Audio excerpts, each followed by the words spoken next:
Divine soul. नमस्कार, अस्सलाम वालेकुम, सत श्री अकाल।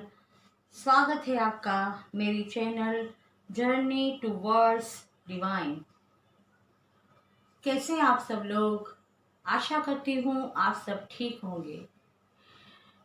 गाइस, आज मैं कोई टेरो रीडिंग लेके नहीं आई। मैंने अपने इंट्रोडक्शन देते वक्त बताया था कि मैं रीडिंग के साथ साथ कुछ मेरे एक्सपीरियंस और कुछ ऐसी बातें आपसे करूँगी जो आपको जानकारी दे पाए। गाइड्स, आप कई चैनल पे टेरो रीडिंग देखते होंगे, आपको रेजोनेट भी होती होगी, लेकिन मैं आज आपसे जो बात करने जा रही हूँ वो बात सुनने के बाद मुझे लगता है कि आप मुझे अच्छी तरह समझ पाए कि मेरा मकसद क्या है इस चैनल को बनाने का। और आज जो मैं ये बात आप लोगों से करने जा रही हूँ वो किसी भी पर्टिकुलर धर्म, जाति या कुछ ऐसे खास इंसानों के लिए नहीं है। ये एक जनरल बात है जो है तो कड़वी बट सच है। और आज अगर मैं ये बात नहीं करूँगी तो मुझे लगता है कि शायद मैं अपने साथ इंसाफ नहीं करूँगी या फिर मैं मेरी चैनल के साथ इंसाफ नहीं करूँगी। क्योंकि गाइस, कुछ बातें ऐसी होती है जो हम अंदर रखते हैं तो हमको घुटन होती है, और बहुत सालों तक मैंने ये अपने अंदर घुटन महसूस की है। लेकिन अब मैं ये घुटन और महसूस करना नहीं चाहती। मेरे दिल में जो आता है, जो डिवाइन, जो यूनिवर्स मुझे आप सबको बताने को कह रहा है वो मैं अब कहूँगी। और इससे कुछ लोगों को शायद अच्छा भी लगे, कुछ लोगों को शायद अच्छा ना भी लगे, लेकिन इट्स ओके।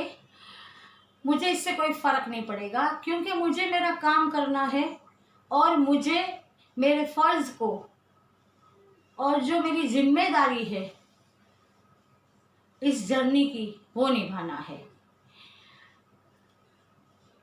कुछ लोग गाइस टेरो के बारे में अलग अलग राय बांध देते हैं। कुछ कहते हैं कि ये ज्योतिष विद्या है, कुछ कहते हैं ये मतलब अलग अलग तरीके से अलग अलग मतलब नाम दिए जाते हैं। तो मेरा सबसे यही कहना है कि गाइस, विद्या का कोई नाम नहीं होता, चाहे वो ज्योतिष हो या किसी भी रिलीजन से वो वो करती हो। टेरो एक ऐसी विद्या है जो इजिप्ट से आई है, और किसी भी विद्या को आप जानो या सीखो उसमें कोई बुराई नहीं है। ये जरूरी नहीं है कि हिंदू ज्योतिषी सीखेगा, जो मुस्लिम होगा वो इस्लाम की ही बात सीखेगा, जो क्रिश्चियन होगा वो अपने धर्म का ही ज्ञान हासिल करेगा। देखिए गाइस, जो जो जिस धर्म से बिलीव करते हैं उनके लिए अपना धर्म सर्वोपरि होता है, और उनको बचपन से ही जब वो इस दुनिया में आते हैं और थोड़े बहुत समझदार होते हैं उनको इसके बारे में ज्ञान दिया जाता है, उन्हें सब कुछ सिखाया जाता है, और इंसान उसी राह पे चलता है, उसे ही सच मानता है और अपने धर्म को सर्वोपरि मानता है। इसमें कोई गलत बात नहीं है, और मेरा मानना है कि सबके लिए अपना धर्म सर्वोपरि होना चाहिए। बट अपने धर्म के अलावा हर धर्म उनके लिए सम्मान के काबिल होना चाहिए, क्योंकि कोई भी धर्म ये नहीं सिखाता कि आप किसी को भी अपने से अलग मानो। हाँ, सबकी आस्था, सबकी जैसे कहते हैं पूजा करने की या इबादत करने की अलग अलग रीत होती है। उसी तरह ये धर्म में भी ऐसा है कि सब अपनी अपनी तरह से अपनी आस्था ऊपर वाले तक पहुंचाते हैं, अपनी विश मांगते हैं। लेकिन हमें हर धर्म की कदर करनी चाहिए, सम्मान करना चाहिए। किसी भी ऐसी चीज को हमें नहीं अपनाना चाहिए जो कुछ लोगों की वजह से या अपनी गलत फहमियों की वजह से वो चीज गलत साबित हो। देखिए गाइस, टैरो के अलावा मैंने ऐसा देखा है, मेरा पर्सनल एक्सपीरियंस है कि जो ये मतलब मेडिटेशन वगैरह करते हैं उसमें भी कुछ गलत फहमियाँ है कि मेडिटेशन में जैसे कहते हैं कि मंत्र बोलने पड़ते हैं या एक पर्टिकुलर मतलब कुछ श्लोक्स होते हैं या कुछ भी जो भी है वो करना पड़ता है। लेकिन मैं हर उस इंसान को ये कहना चाहती हूँ कि देखिए, कोई भी चीज हमें अपने धर्म के खिलाफ जाने को नहीं कहती। अगर हम मेडिटेशन भी करते हैं तो जो हिंदू है वो अपने ईश्वर का नाम लेगा उसमें, जो क्रिश्चियन है वो अपने जीसस को याद करेगा उसमें, और जो मुस्लिम है वो अपने खुदा को याद करेगा उसमें। अब मेडिटेशन का कोई एक पर्टिकुलर नियम या एक कोई खास कहते हैं ना कि वो नहीं है कि तुम्हें इसी तरह ही करना है। अगर कोई मुस्लिम है वो जिस तरह 5 वक्त की नमाज पढ़ता है तो वो अपनी इबादत अपने खुदा तक पहुंचाता है। अगर वो मेडिटेशन करना चाहे तो वो उसी मुसल्ले पे बैठ के हाथ में तस्बीह लेके आंख बंद करके दिल से अपने खुदा से जुड़ सकता है और वो अपनी तस्बीह, अपनी इबादत, अपने खुदा का नाम ले सकता है। वो कुछ भी जो उसके धर्म के रिलेटेड है वो पढ़ सकता है और वो उससे भी मेडिटेशन कह सकता है। इसी तरह ये जो गलत फहमियाँ है इसे दूर कीजिए, क्योंकि अब वो जमाना नहीं रहा पहले का कि जब ये मेडिटेशन कहो, ये योगा कहो, ये सब या जिम वगैरह नहीं होती थी। क्योंकि उस वक्त जिंदगी ही ऐसी थी, लोग ही ऐसे थे कि उनके काम में ही उनको ये सब मिल जाता था। ना आज के हवा पानी ऐसे है, ना आज के कहते हैं ना खोराक कैसी है, ना ही लोगों के माइंड ऐसे हैं जो पहले के ज़माने में होते थे। ये जिस खुला हवा और कहते हैं ना शुद्ध पानी, ये कुछ हमें आज नहीं मिलेगा, हम चाहे कितनी भी कोशिश करें। क्योंकि आज आगे बढ़ने की दौड़ में इंसान इतना आगे बढ़ गया है कि उसने सिर्फ पैसा कमाना ही ज़्यादा बेहतर समझा है। उसने ना ही कि इंसानों की हेल्थ या तो ये प्रकृति के बारे में सोचा है, वो बस भागे जा रहा है। इसकी वजह से आज आप देख रहे हैं ये कोरोना क्या है। ये कोरोना एक एक लोग, माफ़ कीजिए, मैं सबसे पहले माफ़ी मांगूंगी अगर मैं कुछ गलत कह रही हूँ, लेकिन मैं जानती हूँ ये गलत नहीं है। हर इंसान, एक एक इंसान एक ही बात कहता है।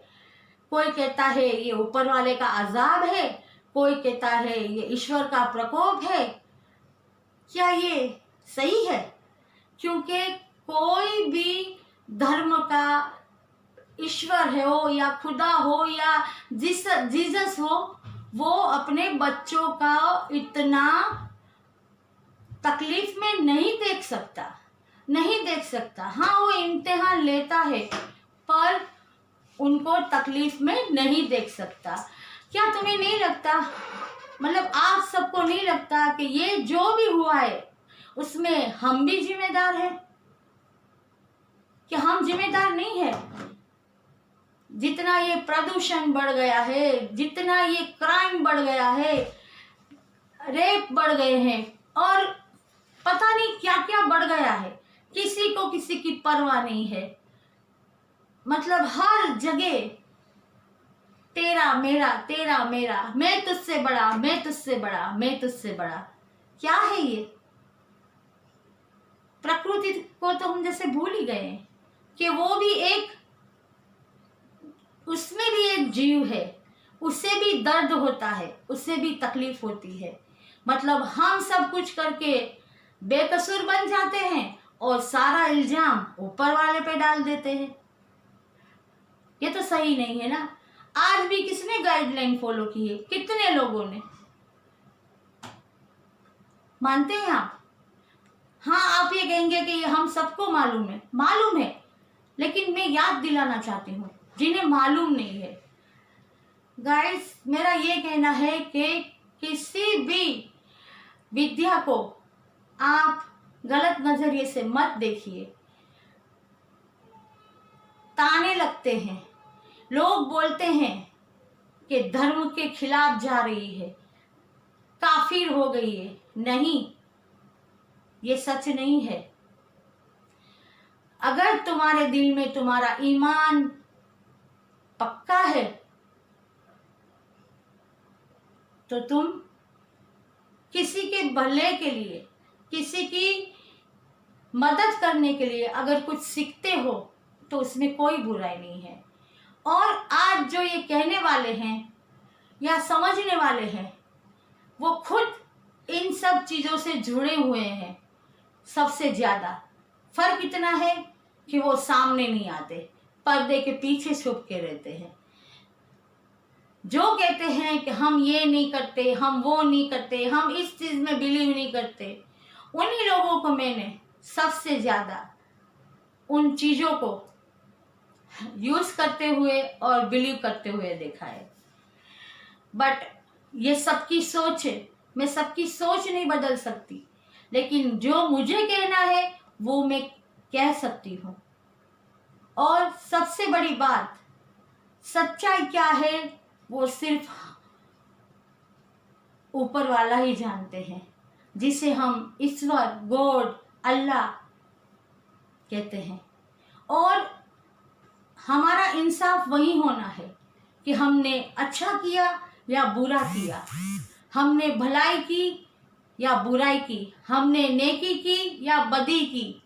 इसलिए ये किसी को भी राइट नहीं है कि तुम किसी के बारे में गलत बात सोचो या किसी की भी कोई भी कोशिश को, उसके प्रयास को, जो वो खिदमत करना चाहता है, उसे गलत समझो। इसलिए गाइस, प्लीज मैं उन सब से कहती हूँ कि हर चीज को पॉजिटिवली देखें। जो आपके सामने आ रहा है वो किस लिए आ रहा है, वो क्यों आ रहा है, उसमें से आपको क्या लेना है उसे समझो। वो कौन दे रहा है, वो किस धर्म का है, वो किस जाति का है, वो कितना पढ़ा लिखा है, वो किस तरह से रीड करता है, वो ज्योतिष है, वो टेरो रीडर है, वो कोई आलिम है। ये मत देखो, सिर्फ इतना ही देखो कि ऊपर वाले के हुक्म के बिना, उसकी आज्ञा के बिना कोई इंसान किसी भी फील्ड में या किसी भी चीज में आगे नहीं बढ़ सकता या अपना योगदान नहीं दे सकता। मतलब जो भी होता है वो डिवाइन और यूनिवर्स की मर्जी से ही होता है। चाहे वो कोई भी फील्ड हो, वो कोई बिजनेस हो, वो कोई अलग ऐसा रीडिंग हो या कोई सेवा का काम हो, कोई उसके परमिशन के बिना कर ही नहीं सकता, आगे बढ़ ही नहीं सकता। सो गाइड्स, पता नहीं क्यों आज मुझे ऐसा लगा कि मुझे आपसे ये बात करनी चाहिए, तो मैंने की। बिकॉज मेरी बात कड़वी जरूर हो, लेकिन अगर आप एकदम शांत होकर मेरी बात पे गौर करेंगे तो आपको लगेगा कि नहीं, सच है, ये सच है कि विद्या को सिर्फ विद्या की तरह देखो, उसकी इज्जत करो। अगर आपको उसमें से कुछ मदद चाहिए तो लो, और अगर मदद नहीं चाहिए तो मत लो। It's your choice, right. तो मैं यही चाहूँगी कि आप मेरी इस बात पे गौर करें, और अगर मुझसे कोई गलती हो गई हो या कोई भूल हो गई हो, मैंने किसी को हर्ट किया हो, तो मैं माफ़ी चाहती हूँ। लेकिन जो मुझे कहना था वो तो मैं कहूँगी, क्योंकि मैंने इसी मकसद से ये चैनल बनाया है। तो गाइस, अगर आपको मेरी ये बातें अच्छी लगती हो, सच्ची लगती हो और आपके दिल को छूती हो, तो प्लीज़ लाइक कीजिए, शेयर कीजिए और सब्सक्राइब कीजिए मेरी चैनल को, ताकि मैं टैरो रीडिंग के साथ साथ ऐसी कुछ और बातें भी आप तक पहुंचा सकूं, और मेरे दिल को भी सुकून मिले कि नहीं, मुझे जो कहना था, मेरा यूनिवर्स जो मुझे कह रहा है लोगों तक पहुंचाने का, वो मैं पहुंचा पाए। शुक्रिया आपका बहुत बहुत। फिर मिलेंगे एक नए टॉपिक पे, एक नई रीडिंग पे। तब तक के लिए सेफ रहिए, सुरक्षित रहिए और हमेशा खुश रहिए। Thank you.